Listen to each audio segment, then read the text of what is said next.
High বন্ধুরা, আজকে আমি আবার একটা ছোট্ট ভিডিও নিয়ে চলে এলাম। আলু মটরের সবজি।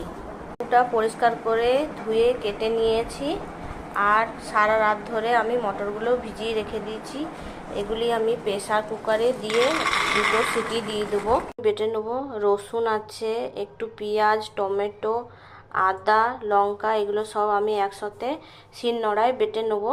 আর এই কলাইগুলো সিটি দেওয়া হয়ে গেছে, মশলা বাটা হয়ে গেছে। এর মধ্যে আমি জিরে ধনেও বেটে নিয়েছি, দিয়ে দিয়েছি। কড়াই গরম হয়ে গেছে, আমি তাতে তেল দিয়ে দেব। গরম হয়ে গেছে, এর মধ্যে আমি গোটা জিরে আর তেজপাতা দিয়ে দেবো,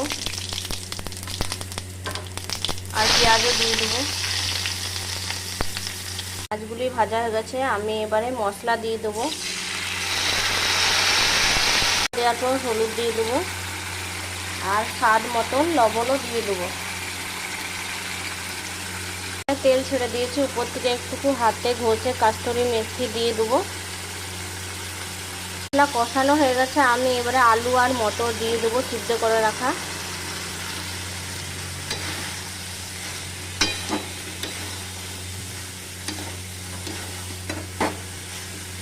কষানো হয়ে গেছে, এবারে আমি জল দিয়ে দেবো। আমি দিয়ে দিচ্ছি, এবার ফুটে উঠলেই হয়ে যাবে। এখন ফুটে উঠেছে, নামাবার আগে আমি একটু চিনি দিয়ে দেবো, কেননা এটা একটু মিষ্টি মিষ্টি খেতে ভালো লাগে। আলু মটরের সবজিটা আমার রেডি হয়ে গেছে। আমার রেসিপিটা যদি ভালো লাগে সাবস্ক্রাইব করে দিও।